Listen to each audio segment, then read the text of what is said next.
talking about great things, we're here to talk about Common Goal. It's 2 years old. Yeah. It's £150 million generated, more than 100 players involved. Tell us a little bit about the journey and how you feel when you hear figures like that. Well, it's been a very nice journey, I have to say. It's now over 2 years, and what it started as a conversation, really, as a concept, as an idea. It's proven now as a sustainable and efficient way of helping through football. I think something like that needed to be done from professional football. And I think it's the time now for us as football players, as managers, athletes, to really stand up for our values, to really use the platform that football gives you to actually help and try to help through football in social responsibility cases. And that's what we're trying to do through Common Goal, and it's been, fantastic 2 years with a welcome from everyone, from you, from the media, from the fans. And to be honest, I feel that it's only the beginning. We're very young. It's been a very short term, but I think we are creating something really interesting for football and for society in general, and the movement will only grow and grow, because I think it's what it's needed and what everyone understands that needs to be done in football and in society. What is it about the way that you were brought up, or your character, that drives you to want to help like that? Well, I think, it's a mix of things. Obviously, my family has an important role on the way I see life, or the way I understand our time in the world. I'm very happy to be a football player, and I'm very happy to have played many games, win some important trophies. I feel very privileged and lucky about that, and hopefully I can win many more. But I think we are here to do, in a way, something else, and especially as a football player, where you have so much repercussion and a big platform around you. So I think now is an important time for all of us to really say what we think, to share our values with the football supporters, but with everyone in general. And through Common Goal, I think we are trying to change that mindset, in which people always tell you to compete and compete with others, but we're trying to think about cooperate, which is different, and I think it benefits everyone. And so, we feel happy and proud of what we're doing, but this is not only about Common Goal. This is about changing, or creating a conversation about this different mindset of helping instead of always competing between us. You talk about the platform that you have as a footballer, the responsibility that comes with that to do things like this, not just Common Goal, but other projects. Do you think footballers in general realise that they have a responsibility in that regard? I think so. I think you have heard many football players, male and female, speaking about social topics, and it comes to my mind Raheem Sterling, Hector Bellerin, Danny Rose, Megan Rapinoe, it's a female. So I think many players are, standing up for what they believe, and I think it's something nice. This general idea that football players or athletes should just get stuck in what we do. So I play football and I only have to speak about football, but why? If I'm a citizen, if I'm aware of what's going on around me, I think I have, or I'm entitled to say my opinion, and it's obviously only another opinion. It's not a statement or anything like that, but I think it's good when football players do that, like Raheem or Danny or Hector.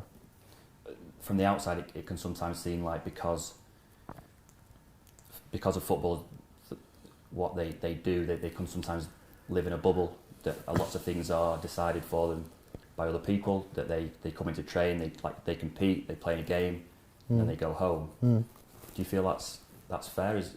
Do you see that not at Manchester United particularly, but in other footballers that you know? When you're in a profession, let's call it like that you have that much responsibility in terms of so many people following you, so many people watching the games, I understand that it can be difficult to get out of this routine, daily routine of training, getting ready because you want to play, so you have to train well. So you give a problem to the manager who has to pick between many players, and then in the game you have to perform because otherwise you're not going to go to the national team. And then once you go to the national, so it's all a quite mentally demanding routine to be a professional football player if you are ambitious, to keep improving. So to take time to step out of this and think about other things, it might be a challenge, and it is a challenge.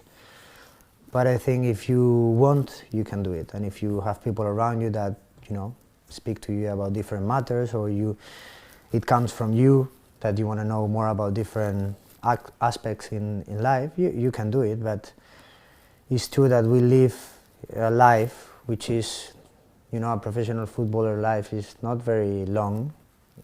The best is like 20 years or something like that. So everything happens very quickly. And it's difficult to think and have the time to slow down and do other things. So I understand that, yeah. One of your Common Goal colleagues, Megan Rapinoe, used her platform in the middle of a World Cup to stand up to the President of the United States. I mean, if she can do it in the middle of a massive tournament, then that should inspire other people to think that they can do it as well. And she was scoring every game also, and they won the World Cup. So you can do it, I mean, obviously what's more important in my life now is my professional career, obviously my family, but then my professional career. And I know I need to be ready when I have to play, when I have to train, and that's my focus. But after that, if you have time to do other things and you're genuinely passionate about football and about society and about how, to use the power of football to try to make society a bit more fair, then you can do it, and that's what we're doing. Some of the names you mentioned there, Megan obviously won, Raheem Sterling, Hector Bellerin, Danny Rose, have been very well received when they've stepped out of football to talk about other topics. Yeah. There's no one sort of saying you just stick to football, talk about football and nothing else. I will disagree. I think there's still people that think, why is this football player speaking about other things? Why not? That's my point of view. Why not?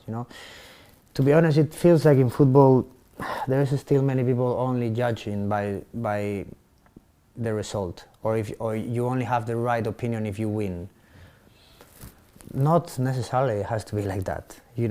Raheem, Hector, whoever speaks out, they can have bad days in a game, they can lose games, but they still have these values and this personality, and they still have the right to speak about what they think. So, it's still people think that football players or basketball players, or they have to stick to their own thing, which I don't really agree with. You must have been pleased in the week to see lots of your teammates, the club as a whole, stand up for Paul Pogba and some of the things that he was sent on Monday. I mean, that's another thing. It's not the result. It's beyond that.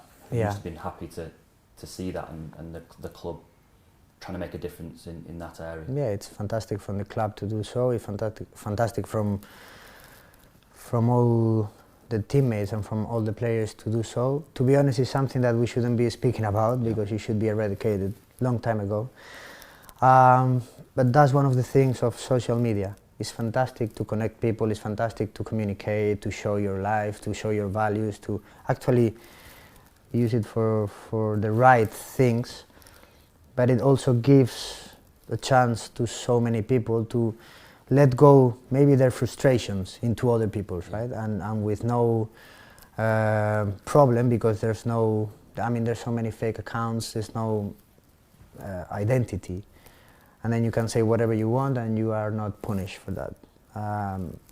So that's risky, and that's a problem, because unfortunately some people do that, and that's what it needs to stop, especially on social media, which is a bit coward to do it that way, right? Because nobody can see you, so you throw it there and then that's it.